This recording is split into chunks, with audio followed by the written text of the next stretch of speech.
स्वागत है आप सभी का अपने इस online YouTube channel advance learning institute में। आज हम लोग बात कर रहे हैं एक बहुत महत्वपूर्ण टॉपिक जो मध्य प्रदेश लोक सेवा आयोग के सिलेबस में है। ठीक है, तो संविधान के बारे में बात करने वाले हैं। संविधान में जो भी एक्ट्स हुए थे उनके बारे में बात करने वाले हैं।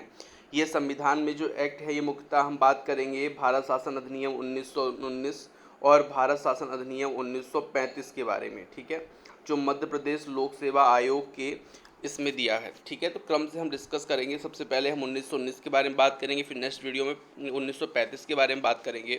और ये मैंने बहुत अच्छा पीडीएफ इसका तैयार किया है। ठीक है, तो उससे ही हम लोग देखेंगे, उससे लगभग सभी क्वेश्चन आपके कवर हो जाएंगे। साथ में अगर आप आप लोग व्हाट्सएप ग्रुप से ऐड होना चाहते हैं मध्य प्रदेश लोक सेवा आयोग या अन्य किसी परीक्षा के लिए, तो ये मेरा व्हाट्सएप ग्रुप है, इस मोबाइल पे चलता है, इस नंबर पे। तो आप जो ज्वाइन हो सकते हैं, अपना नाम उसमें लिख के मुझे भेज देंगे और अपना स्थान जहाँ से आप हैं, तो मैं आपको ऐड कर लूँगा। चलिए तो चलते हैं, वीडियो को स्टार्ट करते हैं बिना टाइम को वेस्ट किए। चलिए, तो एडवांस लर्निंग इंस्टीट्यूट रीवा जो है उसके एमपीपीएससी प्री का जो टॉपिक है उसके ऑफिशियल वेबसाइट पे अपन लोग देख रहे हैं।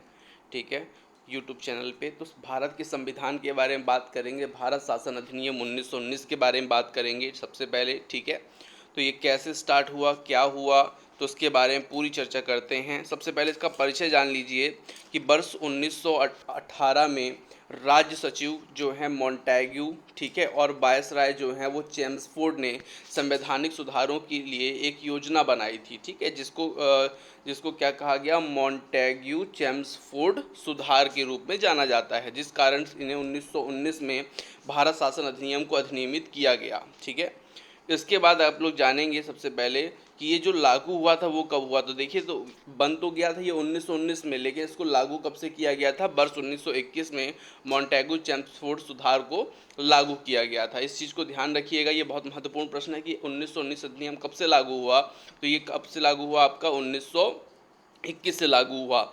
इस अधिनियम का एकमात्र उद्देश्य भारतीयों का शासन में प्रतिनिधित्व को सुनिश्चित करना था। अगर क्वेश्चन आ जाएगा कि इसका एक उद्देश्य क्या था, तो भारतीयों का शासन में क्या करना था, प्रतिनिधित्व करना था सुनिश्चित। अधिनियम में केंद्र के साथ साथ प्रांतीय स्तरों पर सुशासन की व्यवस्था करनी थी। पहले तो देखिए केंद्र स्तर पर मतलब ये तो चलता था कि मतलब शासन स्तर अच्छा करेंगे, लेकिन इसमें क्या किया गया था, प्रांत स्तर पर भी शासन को सुधारने की बात की गई थी। ठीक है, बात करते हैं इसकी क्या अधिनियम की प्रमुख विशेषताएं क्या थी। तो सबसे पहले इसकी विशेषता थी आपकी केंद्र स्थीय सरकार। केंद्र स्थीय सरकार मतलब कैसे, इसमें ऐसे मामले को राष्ट्रीय महत्व के जो थे उनको क्या किया गया था, अधिक प्रांत से संबंधित थे, एक से अधिक प्रांत से संबंधित थे, केंद्र स्तरीय सरकार द्वारा शासित थे, जैसे विदेश मामले, रक्षा मामले, ठीक है, राजनीतिक संबंध, सार्वजनिक, मतलब जितने भी बड़े मामले थे उनको किस में रखा गया था, उसको रखा गया था केंद्रीय स्तरीय सरकार, मतलब केंद्र स्तर उस पर कानून बना सकता था, उस पर रखा गया था। एक चीज़ ध्यान रखिएगा, अगर ये पीडीएफ आप मुझसे चाहते हैं तो आप मुझे व्हाट्सअप जो मैंने आपको बताया है नंबर, उस नंबर पे आप मुझे मैसेज करेंगे। ठीक है, तो अगर मुझे आप मैसेज करेंगे तो मैं आपको ग्रुप में भी ऐड कर दूंगा और आपको ये पीडीएफ भी प्रोवाइड करा दूंगा। ठीक है, जो मेरे पास है। चलिए आगे चलते हैं। इस अधिनियम द्वारा केंद्रीय विधायिका को अधिक शक्तिशाली और जवाबदेह बनाया गया था। मतलब केंद्रीय जो विधायिका थी उसको अधिक शक्तिशाली क्या किया गया था, बनाया गया था। ध्यान दीजिएगा, कार्यपालिका, कार्यपालिका क्या है, इस अधिनियम में गवर्नर जनरल को मुख्य कार्यकारी प्राधिकारी बनाया गया था। देखिए गवर्नर जनरल जो था वो कार्यकारी मतलब जो नियम बनाएगा वही लागू होगा। ठीक है, हर क्षेत्र में, जैसे अभी केंद्र सरकार जो नियम बनाती है वो हर जगह लागू होता है कि नहीं, उसी प्रकार से उस समय गवर्नर जनरल था। वायसराय की कार्यकारी परिषद में 8 सदस्य थे को शामिल करने का प्रावधान था, जिसमें से 3 भारतीय थे। पहले क्या होता था, भारतीयों को शामिल नहीं किया जाता जनरली किसी भी समिति में। तो जो 1919 में एक परिषद बनी थी जिसमें 8 सदस्य, उसमें 3 भारतीयों को क्या किया गया था, शामिल किया गया था। गवर्नर जनरल को अनुदान में कटौती करने का अधिकार था। वह केंद्रीय विधायिका द्वारा लौटा दिए गए बिलों को प्रमाणित कर सकता था, अध्यादेश जारी कर सकता था। तो उसके पास क्या था कि बिलों को क्या कर सकता था, वो प्रमाणित करता था कि ये वैध बिल हैं कि अवैध हैं।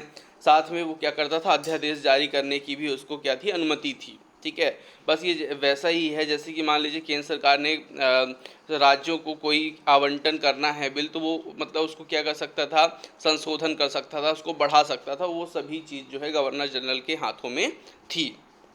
फिर इसमें क्या हुआ, द्विसदनीय विधानमंडल। इसमें द्विसदनीय विधानमंडल मतलब क्या हुआ, इस समय क्या हुआ था कि दो सदन जो है, जैसे अभी चल नहीं रहा राज्यसभा और क्या लोकसभा, तो उसी तरह पहले भी दो सदन थे।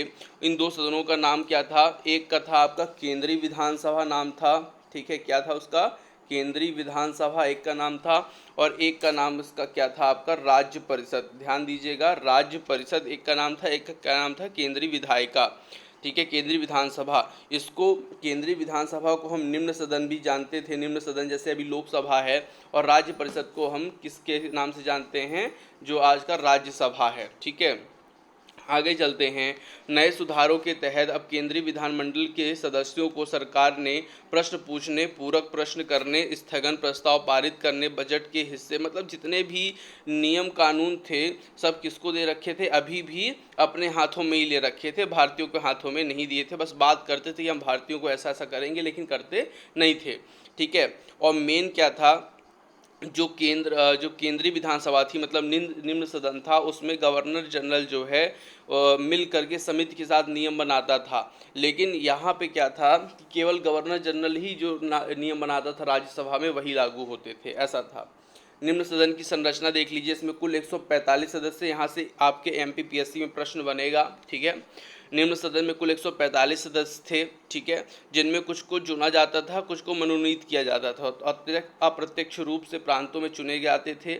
इनका कार्यकाल देखिए बहुत इंपॉर्टेंट है, 3 वर्ष का। निम्न सदन मतलब लोकसभा मान लीजिए आज की, तो उसमें आज कितना कार्यकाल होता था, 3 वर्ष का होता था।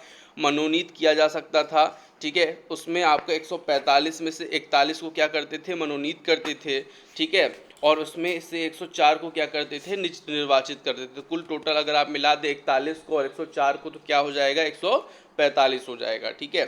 तो मतलब ये समझ में आया कि 145 सदस्य में 41 को मनोनीत करते थे और 104 को निर्वाचित करते थे। ये निम्न सदन की बात कर रहा हूँ, मतलब लोकसभा की बात कर रहा हूँ। अब अपन अगर उच्च सदन की बात करें, उच्च सदन मतलब क्या हुआ आपका, केंद्रीय वाला, ठीक है, तो सॉरी वो वाला राज्य परिषद वाला। तो इसमें कुल 7 सदस्य थे, ठीक है। इसका कार्यकाल कितने वर्ष का होता था, 5 वर्ष का होता था। इसमें 60 में 26 को मनोनीत किया जाता था और 34 को क्या किया जाता, निर्वाचित किया जाता था, जिसमें 20 जनरल चुनते थे, ठीक है, 20 जनरल द्वारा चुने जाते थे, निर्वाचित होते थे। 10 मुस्लिम होते थे, 3 क्या मतलब 20 जनरल मतलब कोई भी आ सकता है इसमें, ठीक है। 10 इसमें मुस्लिम थे और 3 यूरोपी थे, मतलब जो बाहर के थे, और 1 सिख को यहाँ पे चुना जाता था उच्च सदन में। वायस राय की शक्तियाँ देख लीजिए। वायस राय ही गवर्नर जनरल कहलाता था, ये ध्यान रखिएगा। वायस राय को विधायिका को संबोधित करने का अधिकार था, ठीक है, विधायिका को संबोधित कर सकता था। उसे बैठकों को आहूत करने, स्थगित करने या विधानमंडल को निरस्त या खंडित करने का अधिकार प्राप्त था। विधायिका का कार्यकाल 3 वर्ष का था, जिसे वायस राय अपने अनुसार बढ़ा सकता था। तो ये कुल मिला के आप जान लीजिएगा कि ये जो आप लोग यहाँ पे देख रहे हैं, तो ये पूरा किसकी शक्तियाँ थी, वायस राय की थी। इसे गवर्नर जनरल भी कहते थे, ठीक है। तो ये पूरी पीडीएफ जो है देवियों सज्जनों, अगर आप चाहते हैं तो आप मुझसे व्हाट्सएप पे संपर्क करके ये वीडियो आप पीडीएफ ले सकते हैं। और अगर आप पढ़ना चाहते हैं तो इसी तरह से मैं कुछ वीडियो आप लोग को बना के संविधान की दूंगा, जो मध्य प्रदेश लोक सेवा आयोग से रिलेटेड है। आगे चलते हैं। केंद्रीय विधानसभा की शक्तियां क्या थी भैया, तो केंद्र सरकार को प्रांतीय सरकार का पर प्रतिबंध नियंत्रण प्राप्त था। तो बिल्कुल ये तो हमेशा है भैया, अगर केंद्र सरकार चाहे तो राज्य के ऊपर प्रतिबंध लगा सकती है। जो केंद्र नियम बनाएगी वही नियम क्या होंगे, लागू होंगे। तो वो पहले भी था, अब भी है। केंद्रीय विधायिका को संपूर्ण भारत के लिए सभी अधिकारियों और आम लोगों हेतु कानून बनाने के लिए अधिकृत किया गया था, चाहे वो भारत हो या नहीं। मतलब वही केंद्र के लोग जो नियम कानून बनाएंगे वो पूरे भारत में लागू होगा। केंद्रीय विधायिका पर प्रतिबंध लगा दिया गया था, मतलब विधायिका पर कुछ प्रतिबंध लगाए गए थे। क्या थे उनके बारे में थोड़ा देख लेते हैं। तो उसमें क्या था आपका, उसमें क्या था थोड़ा सा देख लेते हैं। किसी विधेयक को पेश करने हेतु गवर्नर जनरल की अनुमति प्राप्त करना आवश्यक था, बिल्कुल। जैसे मौजूदा कानून में संशोधन या गवर्नर जनरल के अध्यादेश में संशोधन, विदेशी संबंध और भारतीय राज्य सशस्त्र बलों के साथ संबंध मामले, मतलब ये कुछ मामले थे जिसमें गवर्नर जनरल का क्या है, मतलब गवर्नर जनरल का होना बहुत ज़रूरी होता था। कौन कौन से वो हैं, विदेशी संबंध हो गए, ठीक है, अध्यादेश संशोधन हो गया, भारतीय राज्यों के बारे में हो गया, और सशस्त्र बलों से साथ संबंध हो गया, ये सब इसमें शामिल थे। भारतीय विधायिका भारत के संबंध में ब्रिटिश संसद द्वारा पारित किसी भी कानून को बदल या उलट सकती थी। बिल्कुल, अगर यहाँ पे भारत में कोई गवर्नर जनरल ने कोई नियम कानून बनाया है, उसको अगर चाहे तो ब्रिटिश संसद उस समय सर्वोपरि थी, तो ब्रिटिश संसद क्या कर सकती थी, उसे कैंसिल कर सकती थी, हटा सकती थी, लागू नहीं होने दे सकती थी या संशोधन कर सकती थी। प्रांत स्तरीय सरकार में क्या है विषय, इसमें क्या है प्रांत स्तरीय सरकार में, इसमें मामले शामिल, इसमें वे मामले शामिल होते जो एक प्रांत से संबंधित होते थे। जैसे कौन कौन से प्रांत से संबंधित होते थे, जो मतलब ज़्यादा इम्पोर्टेंट नहीं होते थे। जैसे स्वास्थ्य, वैसे तो इम्पोर्टेंट है वर्तमान में, लेकिन उस समय स्वास्थ्य को ज़्यादा महत्व नहीं देते थे वो लोग। स्थानीय सुशासन की बात करते थे, शिक्षा हो गई, सामान्य प्रशासन हो गया, चिकित्सा सुविधा हो गई, भूमि राजस्व हो गया, जल आपूर्ति हो गई, अकाल राहत हो गई, कानून व्यवस्था, कृषि। इसको क्या क्या क्या माना था, मतलब बहुत अच्छे उसमें नहीं माना था, मतलब रक्षा जो चीज़ें थी, रक्षा से संबंधित थी, उनको थोड़ा ज़्यादा महत्व देते थे, उसको केंद्रीय में रखते थे और प्रांतीय मामलों में इन मामलों को रखते थे। ये बहुत महत्वपूर्ण है। क्वेश्चन, द्वैत शासन की शुरुआत। ध्यान दीजिएगा, द्वैत शासन मतलब क्या हुआ, दो तरह का शासन। कैसे, देख लेते हैं। इस अधिनियम में प्रांतीय स्तर पर कार्यपालिका हेतु द्वैत शासन, ध्यान दीजिएगा क्वेश्चन आएगा कि प्रांत स्तर पर द्वैत शासन कौन से अधिनियम में लगा, तो भैया वो कब लगा, 1919 में। इसे 1935 के अधिनियम द्वारा समाप्त कर दिया गया प्रांतों में द्वैत शासन, और इसको कहाँ लगा दिया गया, केंद्र में द्वैत शासन लगा दिया गया। ठीक है, दो व्यक्तियों पार्टियों का शासन की शुरुआत हुई।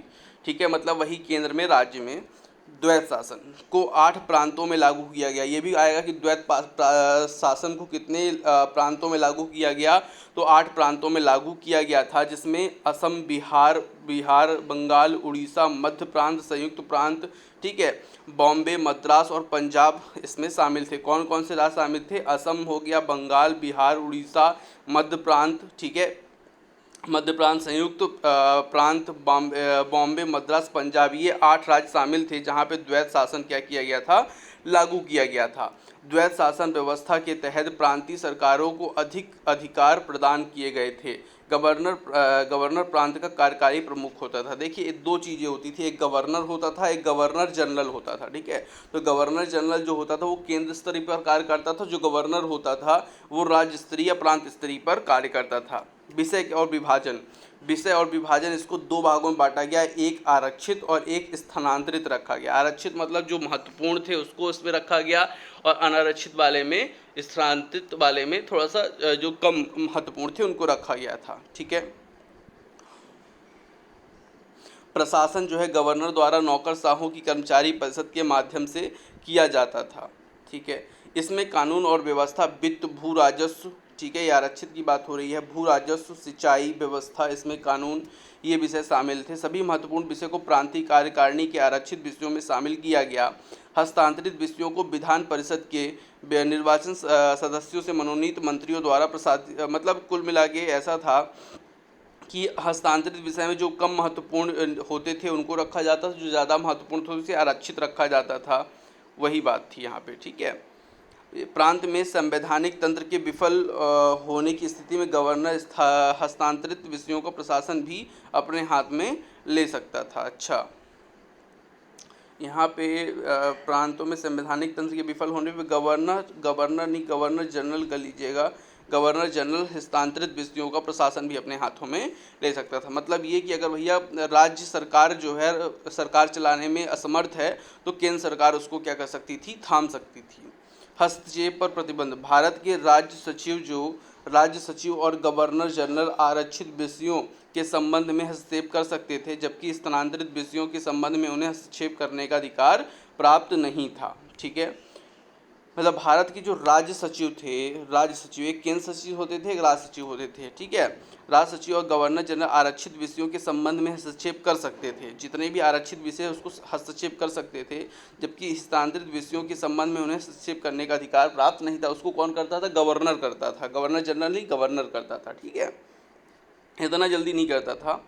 विधानमंडल में सुधार क्या हुए हैं उसके बारे में थोड़ा चर्चा कर लेते हैं। प्रांतीय विधान परिषदों का और अधिक विस्तार किया गया तथा 70% सदस्यों को चुनाव किया जाने लगा। पहले देखिए कुछ ही लोगों को चुनाव होता था, बाकी सबको क्या करते थे, मनोनीत कर लेते थे। भैया अगर चुनाव होगा तो सब भारतीय हैं तो वो चुन लेंगे, किनको, सब भारतीयों को चुन लेंगे, इसलिए सबको चुनाव नहीं कराते थे पूरा पूरा, क्योंकि वो लोग अपने लोगों को रखते थे अंग्रेज। सांप्रदायिक और वर्गीय मतदाताओं की व्यवस्था को और मजबूत किया गया। महिलाओं को वोट देने का अधिकार, बहुत बढ़िया क्वेश्चन आएगा, महिलाओं को वोट देने का अधिकार कब से दिया गया, तो भैया 1919 से दिया गया। ठीक है, ध्यान दीजिएगा, 1919 के अधिनियम द्वारा महिलाओं को वोट देने का अधिकार दिया गया है। विधान परिषद बजट को अस्वीकार कर सकती थी, लेकिन यदि आवश्यक हो तो गवर्नर इसे पुनः बहाल कर सकता था। विधायकों को बोलने की स्वतंत्रता थी। गवर्नर की शक्तियाँ देख लेते हैं भैया, गवर्नर की शक्तियाँ क्या क्या हैं। तो गवर्नर जिन्हें वह आवश्यक समझे मंत्रियों को किसी भी आधार पर बर्खास्त कर सकता था। ठीक है, साथ ही उसे वित्त पर पूर्ण नियंत्रण बनाए रखता था। मतलब गवर्नर देखिए क्या था, जो मुख्यमंत्री आज के राज्यपाल है उनकी बात हो रही है। ठीक है, तो ये क्या करता था, जो अपने मंत्रियों थे, उनके मंत्री बनाते थे अपने प्रांत के, उनके ऊपर पूरा निगरानी रखता था और उनको बर्खास्त कर सकता था, हटा सकता था। ठीक है, विधान परिषद कानून निर्माण की प्रक्रिया शुरू कर सकती थी, लेकिन उसे गवर्नर की सहमति आवश्यक थी। गवर्नर जब तक सहमति नहीं देगा तब तक कोई भी परिषद कानून का निर्माण नहीं कर सकती। गवर्नर को विधेयक पर वीटो शक्ति का अधिकार प्राप्त था, वह अध्यादेश जारी कर सकता था। ठीक है, यह राज्य के गवर्नर की बात हो रही है। ठीक है, तो ये कुछ महत्वपूर्ण जो है टॉपिक हैं जिसके बारे में मैं आपसे चर्चा करूंगा, जो आपके मध्य प्रदेश लोक सेवा आयोग के परीक्षाओं में हैं। इसकी पीडीएफ अगर आप लोग चाहते हैं तो बहुत ही आसान है, आप मुझे इस नंबर पे व्हाट्सअप कर सकते हैं, और अगर आप व्हाट्सअप करते हैं तो मैं आपको सेंड कर दूंगा। और आपको अगर ग्रुप में जुड़ना चाहते हैं, ठीक है, तो उसमें भी आपको मैं जोड़ दूंगा। ठीक है, बस आपको करना क्या है, अपना नाम लिख के भेजना है और आप किस स्थान से हैं, स्थान का नाम जरूर लिखिएगा। ठीक है, चलिए, अधिनियम की कमियां क्या थी। गैर जिम्मेदार केंद्र सरकार थी, मतलब केंद्र के ऊपर जो जिम्मेदारी थी वो कम थी, इस कारण से थोड़ा सा इसमें क्या हुआ था, ये कमियां मानी गई। सांप्रदायिकता का प्रसार था, मतलब त्रुटिपूर्ण चुनावी प्रणाली। त्रुटिपूर्ण मतलब ऐसे कि देखिए ज़्यादातर लोग को मनोनीत कर लिया जाता था जो क्या होते थे, अंग्रेज होते थे। ठीक है, तो इसका जो है कड़ा विरोध किया गया। मतदाताओं का सीमित विस्तार था। केंद्रीय विधायिका में मतदाताओं की संख्या 1.5 मिलियन तक बढ़ा दी गई थी, जबकि एक अनुमान के अनुसार भारत की जनसंख्या लगभग 260 मिलियन थी। मतलब 260 मिलियन जनसंख्या थी, लेकिन उसमें से कुछ ही लोगों को क्या किया जाता था, मतदान कराया जाता था। प्रशासनिक नियंत्रण का अभाव, मतलब प्रशासनिक नियंत्रण बहुत ज़्यादा नहीं था। गवर्नर जनरल और गवर्नर के बीच में बस वही अपना शासन चलाते रहते थे। मंत्रियों को विशेष क्या था, शासन चलाने का अधिकार नहीं दिया जाता था। ठीक है, केंद्र में वायसराय और उसकी कार्यकारी परिषद पर विधायिका पर कोई नियंत्रण नहीं था। ठीक है, प्रांतीय मंत्रियों व वित्त नौकरशाहों पर कोई नियंत्रण नहीं था, इससे दोनों के मध्य लगातार संघर्ष की स्थिति बनी हुई थी। मंत्रियों के अक्सर महत्वपूर्ण मामलों पर भी परामर्श नहीं किया जाता था। मतलब कुल मिला के वही सब चीज़ें हैं। प्रशासन संबंधित लगभग सभी महत्वपूर्ण मामले राज्यपाल पर निर्भर करते थे। विषयों का अनुपयुक्त विभाजन था। ठीक है, वही जो आपको मैंने बताया था आरक्षित और अनारक्षित वाले में, ठीक है, हस्तांतरित वाले में अलग अलग प्रकार के उसमें कर दिया गया था। जो महत्वपूर्ण कुछ नियम थे उसको भी हस्तांतरित में कर दिया गया था, ये इसमें गलत किया गया था। ठीक है, देखिए कुछ मैं महत्वपूर्ण कोट्स बता देता हूं जो आपके एग्ज़ाम के लिए बहुत महत्वपूर्ण होंगे। एक चीज़ ध्यान लीजिएगा, इसको मैंने बहुत बृहद और कई किताबों के संकलन करके इसको मैंने बनाया है, तो मतलब इसमें आपको बहुत अच्छी अच्छी चीज़ें मिलेंगी जो आपकी परीक्षा की दृष्टि से बहुत महत्वपूर्ण हैं। वर्तमान में जो मध्य प्रदेश लोक सेवा आयोग है वो अब अपने पेपर को क्या कर रहा है, टफ कर रहा है, तो उस हिसाब से मैंने इसको बनाया है। और इसमें कई सारी ऐसी चीज़ें हैं जो मतलब अन्य किताबों में आपको नहीं मिलेगी, और सब चीज़ मैंने आपको विधिवत बृहद स्तर पर बनाया है जिससे आप लोग पढ़ सकें अच्छे से। तो सबसे पहले बाल गंगाधर तिलक की बात करते हैं। तो बाल गंगाधर तिलक ने क्या कहा, द्वारा मोंटेगो सुधार को आयोग और निराशाजनक एक धूप रहित सुबह कहा था। क्या कहा था बाल गंगाधर तिलक ने भारत शासन अधिनियम 1919 को क्या कहा था, उन्होंने कहा था कि मोंटेगो सुधार को उन्होंने कहा था आयोग, मतलब योग नहीं है, आयोग, और निराशाजनक एक धूप रहित सुबह कहा था उसको। एनी बेसेंट ने सुधारों को इंग्लैंड के प्रस्ताव के योग्य और भारत को स्वीकार करने के लिए अयोग्य पाया। मतलब एनी बेसेंट ने क्या कहा, इंग्लैंड के लिए तो यह योग्य है भैया, लेकिन भारत के लिए अयोग्य है। अब यही प्रश्न आएगा, देखिए कि बाल गंगाधर तिलक ने क्या कहा था, या ऐसा कह देगा अयोग्य और निराशाजनक एक धूप रहित सुबह किसने कहा था भारत शासन अधिनियम 1919 को। तो ये प्रश्न आपको बनने चाहिए, ठीक है। एनी बेसेंट ने कहा, क्या कहा था कि इंग्लैंड के लिए तो भैया ये योग्य है, लेकिन भारत के लिए अयोग्य है। सुरेंद्र नाथ बनर्जी जी थे, उन्होंने क्या कहा था, तो उन्होंने कहा था कि ये नेतृत्व में वयोवृद्ध कांग्रेसी नेता सरकारी प्रस्तावों को स्वीकार करने के पक्ष में थे। इन्होंने ये कहा था कि जो जो पुराने नेता हैं कांग्रेसी, वो इस प्रस्ताव को क्या कर रहे हैं, मतलब स्वीकार करने के पक्ष में थे। ऐसा कहा था किसने, सुरेंद्र नाथ बनर्जी ने, ठीक है। शक्ति हेतु संघर्ष किया था। अधिनियम ने भारतीयों और अंग्रेजों दोनों में सत्ता के लिए संघर्ष को प्रोत्साहित किया। परिणाम स्वरूप बड़ी संख्या में सांप्रदायिक दंगे हुए, जो वर्ष 1919 से 1927 तक जारी रहे, ठीक है। मतलब ये जब लागू हुआ तो इसमें शक्ति संघर्ष भी हुआ, मतलब दंगे हुए 1922 से 27 तक। लगभग वर्ष 1923 में स्वराज पार्टी की स्थापना हुई तथा उसने चुनाव में मद्रास को छोड़कर पर्याप्त संख्या में सीट जीती थी। तो भैया मद्रास को छोड़कर पर्याप्त संख्या में सीट कौन से जीती थी, स्वराज पार्टी ने 1923 में, ध्यान दीजिएगा, स्वराज पार्टी मोतीलाल नेहरू वाली, ठीक है। जबकि पार्टी बम्बई और मध्य प्रांत में मंत्रियों की वेतन के साथ अन्य वस्तुओं को आपूर्ति अवरुद्ध करने में सफल रही। इस प्रकार दोनों प्रांतों में गवर्नरों को द्वैत शासन को समाप्त करने हेतु मजबूर होना पड़ा और हस्तांतरित विषयों को अपने नियंत्रण में भी लेना पड़ गया, ठीक है। चलिए, तो उसी समय आपका 1919 में क्या आया था, रोलेट एक्ट आया था, पारित किया गया था। हालांकि ये केंद्रीय विधान परिषद के प्रत्येक भारतीय सदस्य ने इसमें क्या कर दिया था, इसका विरोध किया था, जोरदार विरोध किया था, ठीक है। चलिए, तो ये आपका आज भारत शासन अधिनियम जो है 1919 खत्म हुआ। ये आपका आगे जो है ये भारत शासन अधिनियम 1935 है, ठीक है। उसके बाद आप लोग को यहाँ पे मिलेगा भारत शासन अधिनियम पूरा 1935 में, पूरी विशेषताएं जितनी भी चीज़ें थीं वो आपको इसमें मिलेगी। 1935 के बाद आपका संविधान सभा निर्माण मिलेगा, कैसे हुआ है, पूरा बृहद स्तर पे मैंने इसको आपको बनाया है। आप लोग इसको अगर लेते हैं तो आपको कहीं भी कोई भी समस्या नहीं रह जाएगी पॉलिटी में, लगभग सब चीज़ इसमें आपको क्लियर हो जाएंगी, ठीक है। तो आज की वीडियो में इतना ही रखते हैं। आपको मैं बता दूं, अगर आप इसकी PDF चाहते हैं तो इस नंबर पे आप मुझे मैसेज करेंगे, ठीक है।